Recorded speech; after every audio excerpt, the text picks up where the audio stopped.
गरीब की बारिश। मुंबई सपनों का शहर, बड़ी बड़ी इमारतें, बड़े बड़े लोग, बड़ी बड़ी हस्तियां, यह सब यहाँ के आकर्षक का केंद्र हैं। लेकिन यह सब के अलावा यहाँ की हकीकत, यहाँ के झुग्गी झोपड़ियाँ अभी भी जहाँ पर करोड़ों लोग रहते हैं। यहाँ पर शांता अपने पति धर्मा और अपनी दो बेटियों के साथ, रेणु और मुन्नी के साथ रहती है। धर्मा को सिर्फ एक ही काम आता है, शांता की कमाई के पैसों से शराब पीना और टांग पसार कर सो जाना। शांता दूसरों के घर में झाड़ू बर्तन मांजकर अपना घर चलाती है और अपनी दोनों बेटियों को पढ़ाती है। एक बार की बात है, बरसात का मौसम था। बहुत जोरों से आंधी तूफान और बादल गरज रहे थे और 3-4 दिनों से लगातार बारिश हो रही थी। तभी शांता की दोनों बेटियां स्कूल से भीगते हुए घर आई। तब शांता उनसे कहती है, अरे बच्चों, तुम दोनों तो पूरे गीले हो गए हो, कहीं रुक क्यों नहीं गए? मम्मी, हम दोनों काफी देर तक रुके रहे। यह बारिश है जो रुकने का नाम ही नहीं ले रही थी, तो हमें लगा अगर ज्यादा देर कर देंगे तो आपको हमारी फिक्र होगी, इसलिए हम चले जाते हैं। यह मुंबई की बारिश है, हम गरीबों का जीना हराम कर देगी। माँ, आपने हमें पिछले साल कहा था कि आप हमारे लिए रेनकोट ला दोगे। अगर वो ला दोगे तो हम कभी नहीं भीगेंगे। वह अपने दोनों बच्चों से कह तो देती थी कि रेनकोट ला लेगी, लेकिन धर्मा की शराब और घर के खर्चे से पैसे बचते ही नहीं थे कि रेनकोट खरीद सके। पिछले साल उसकी दोनों बेटियों की तबीयत पानी में भीगने की वजह से खराब हो गई थी।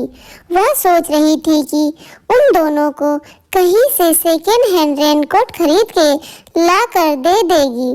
तभी धर्मा शराब की बोतल लिए घर में भीगते हुए आया। कैसी बात कर रही है तू? क्या तुझे अपनी बेटियों की फिक्र नहीं है? मुझे तो है, लेकिन आपको नहीं है। पूरे दिन शराब शराब शराब। धर्मा के साथ दिक्कत यही थी कि वह खुद की बुराई तो सुन लेता, लेकिन कोई अगर शराब की बुराई करे तो उसका पारा चढ़ जाता। धर्मा गुस्से में आकर शांता को एक थप्पड़ मार देता है। ओ मुफ्तखोर औरत, तुझसे कितनी बार बोला है मेरी शराब को कुछ नहीं बोलने को। अगर तूने मेरी शराब को दोबारा कुछ बोला तो मुझसे बुरा कोई नहीं होगा। यह शराब हमारा घर तोड़ रही है, आपको नहीं दिखता ये सब? चुप कर, बिल्कुल चुप, मुंह से आवाज नहीं। जब दोनों की शादी हुई थी तब धर्मा कभी कभी पीता था, लेकिन पता नहीं उसके साथ क्या हुआ, उसने रोज पीना शुरू कर दिया। इसी वजह से उसकी नौकरी भी चली गई, लेकिन उसे इन सब का कोई फर्क नहीं पड़ता था, क्योंकि उसकी नौकरी गई तो शांता की कमाई शुरू हो गई। दोनों बेटियां भी अपने पिता के इस व्यवहार से काफी सहमी रहती थी। सुनिए जी, मानसून का मौसम आ गया है, यहाँ पर रोज तेज बारिश हो रही है। मानसून में बारिश नहीं होगी तो क्या लू चलेगी? बेवकूफ औरत, आपसे तो कुछ कहना ही बेकार है। तो कहती क्यों है? मेरे से चल फुट यहाँ से। घर से जाते जाते कुछ रुपए दे दी जाना। रुपए की बात सुनते ही शांता को गुस्सा आ गया। रुपए? रुपए क्यों चाहिए? तेरे लिए ताजमहल बनाना है, ताजमहल। देखो जी, मेरे पास तुम्हारी शराब के लिए कोई पैसे नहीं है। कुछ पैसे पड़े भी हैं तो वे राशन के लिए है। देख नहीं रहे, सारे बर्तन खाली पड़े हुए हैं और बारिश भी दिन ब दिन बढ़ती जा रही है, रुकने का नाम ही नहीं ले रही है। अगर ऐसे ही बारिश होती रही तो बाहर निकलना मुश्किल हो जाएगा। इसलिए मैं चाहती हूँ कि कुछ राशन खरीद के रख लूँ, आगे दिक्कत नहीं होगी। धर्मा को यह बात सुनकर बहुत गुस्सा आया। वह सोचता है कि वह उसे ऊपर गुस्सा करेगा तो वह उसकी भारी ही पड़ेगा और वह उसे पैसे भी नहीं देगी। इसलिए उसने बड़े प्यार से शांता को समझाया। अरे शांता, मुझे पता है कि मैं बहुत बुरा आदमी हूँ। न मुझे तुम्हारी फिक्र है और न अपने बच्चों की। धर्मा की ऐसी बातें सुनकर, ऐसा उत्तर देखकर शांता अचंभे में पड़ जाती है और उसे समझ नहीं आता कि अचानक इसे क्या हो गया। रेनू और मुन्नी के पास रेनकोट भी नहीं है। वे दोनों हर रोज स्कूल से भीगते हुए घर आती हैं। भगवान के लिए मुझे ये सब न बोलो। जानता हूँ कि मैं शराब की लत के कारण तुम सबको बहुत मुसीबत में रख देता हूँ, इसलिए तुम्हें बहुत मुसीबत उठानी पड़ती है। लेकिन तुमको वादा करता हूँ कि आज के बाद शराब को हाथ तक नहीं लगाऊंगा, पक्का। सच? हाँ हाँ, बिल्कुल सच, तुम्हारे सर की कसम। शांता काम में जाने लगी। वह काम के लिए निकल ही रही थी कि धर्मा ने उसे रोक लिया और बोला। शांता, तुम कह रही थी कि तुम्हारे पास कुछ पैसे हैं, लाओ वह मुझे दे दो। मैं उसे घर का राशन और रेनू और मुन्नी के लिए रेनकोट ला दूंगा। शांता यह सोच रही थी कि ऐसे वादे तो बहुत बार कर चुका है। अगर वह इसे पैसे दे देगी, वह उन पैसों से शराब पी लेगा तो फिर वह घर कैसे चलाएगी। वह यह सोच ही रही थी कि धर्मा ने उसे रोकते हुए कहा।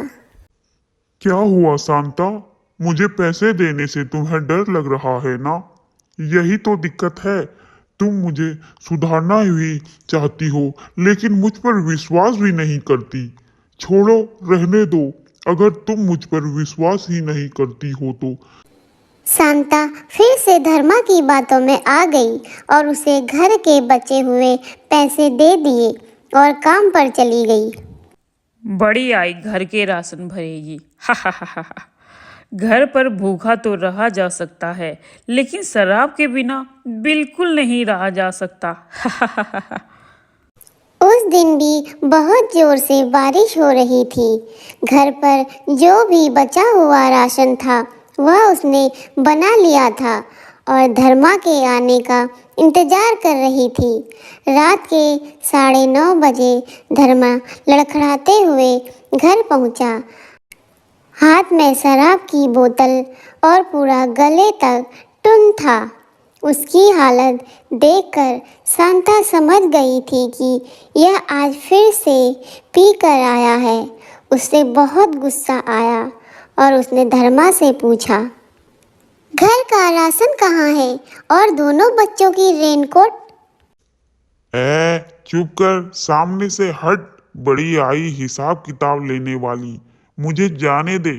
एक थप्पड़ में तेरा सारा हुलिया बिगाड़ दूंगा। बता रहा हूँ, बात मत कर मेरे से। धर्मा हर दिन की तरह जाकर बिस्तर में लेट गया और उस दिन बारिश रुकने का नाम ही नहीं ले रही थी। पानी नहीं रुकने के कारण उसकी झोपड़ी के अंदर भी पानी टपकने लगा। यह देखकर उसकी बड़ी बेटी रेनू ने एक बर्तन लाया और उसे नीचे रख दिया। लेकिन इस बार बारिश किसी बच्चे की तरह हो रही थी। वह बरसती ही जा रही थी। 2 दिन इसी तरह बीत गए। इधर घर में खाने का एक दाना तक नहीं था। दोनों बस्तियों का भूख में मारे बुरा हाल था। लेकिन दोनों बच्चियां अपनी माँ से कुछ नहीं कहती और न ही किसी से मदद मांग सकती थी, क्योंकि पूरी बस्ती पानी पानी हो गई थी। मुझसे बहुत बड़ी गलती हो गई बच्चों, जो मैंने इन पर फिर से विश्वास कर बैठी और इन्होंने फिर से मेरा विश्वास तोड़ दिया। यहाँ मेरी दोनों बेटियां भूख से विलख रही हैं और यह है कि शराब के नशे में धुत पड़े हुए हैं। लगातार बारिश के कारण अब तो घरों के अंदर भी पानी घुसने लगा था। सरकार ने अलर्ट जारी कर दिया था। अब तो यह बरसात का पानी लोगों की जान का दुश्मन बन गया था। शांता के घर में भी पानी पूरी तरह घुस गया। समझ नहीं आ रहा था कि वह क्या करे और क्या न करे। उसने धर्मा को जगाने की खूब कोशिश करी, लेकिन वह जगता जरूर था, लेकिन पास रखी शराब की बोतल से 2 घूंट मारता और फिर से सो जाता। इस बीच पानी का स्तर लगातार बढ़ता जा रहा था। अब उसकी दोनों बच्चियां रेणु और मुन्नी को डर लग रहा था। पूरी बस्ती से बचाओ बचाओ की आवाजें आ रही थी। क्या हम इस पानी में डूब के मर जाएंगे? हाँ माँ, क्या हम मर जाएंगे? अपनी दोनों बच्चों की बात सुनकर शांता को रोना आ गया, लेकिन यह वक्त रोने का नहीं था, हिम्मत से काम लेकर सबकी जान बचाने का था। कुछ नहीं होगा बेटा, कुछ नहीं होगा। थोड़ी देर में बारिश रुक जाएगी और सब ठीक हो जाएगा। लेकिन बारिश कहाँ हमारी बात सुनती है। वह तो अपनी रफ्तार में ही हो रही थी और आज तो पानी छत तक भी भर गया था, छत से टपक रहा था। इस बीच धर्मा का नशा टूटता है और उसे समझ आया कि अपने चारों तरफ देखने के बाद यह लोग बहुत मुसीबत में हैं। शांता, इतना सारा पानी हमारे घर में कहाँ से आया? 2 दिन से लगातार बारिश हो रही है। इस बीच लगातार पानी बढ़ता ही जा रहा था। शांता ने अपनी दोनों बेटियों को अपने कंधे पर उठा लिया। हमें यहाँ से बाहर निकलना होगा। किसी भी हालत में हमें किसी से मदद मांगनी होगी, नहीं तो हम नहीं बच पाएंगे। पहली बार धर्मा की आंख में मौत का खौफ दिखाई दे रहा था। उसने अपनी दोनों बेटियों को अपने कंधे पर उठा लिया। तू फिक्र मत कर शांता, मैं मर जाऊंगा लेकिन अपनी दोनों बेटियों को कुछ नहीं होने दूंगा, चिंता मत कर। तभी शांता की नजर एक टायर के ट्यूब पर पड़ी जो पानी में तैर रहा था। वे उसी का सहारा लेकर पानी में उतर गई और मदद ढूंढने लगी। 2 दिन तक भूखी प्यासी शांता किसी तरह से पानी में तैरती रही और मदद की गुहार लगा रही थी। देर बाद उसे बचाव दल की एक बोट नजर आई। उस बोट पर बचाव दल के लोग भी थे। उन्होंने भी शांता को देखा। उन्होंने अपनी नाव में उसे बिठा लिया। मेरे बच्चे, मेरे पति, मेरी बस्ती के कई सारे लोग डूब रहे हैं। अब जल्दी से चलिए और उन सबको भी बचा लीजिए, दबे स्तर में हारते हुए कहती है। बचाव दल का दास्तां शांता के तरफ निकल पड़ा। ठीक समय पर बचाव दल के पहुंचने से कई लोगों की जान बच गई। लोग डूबकर अपनी जान भी गंवा बैठे। बचाव दल उन सभी को लेकर शरणार्थी शिविर आ पहुंचे। वहां उन सबको भोजन दिया गया, खूब कपड़े और रहने के लिए छत दी गई। पहली बार धर्मा को भी भूख का एहसास हो रहा था। इस बार की बारिश उसके लिए बहुत बड़ा सबक लेकर आई और शांता के परिवार के लिए बहुत समय से दुख के बाद एक सुख का एहसास भी। इस घटना के बाद धर्मा ने शराब छोड़ दी और वह दोनों मिलकर पाव भाजी का ठेला लगाने लगे और खुशी खुशी रहने लगे।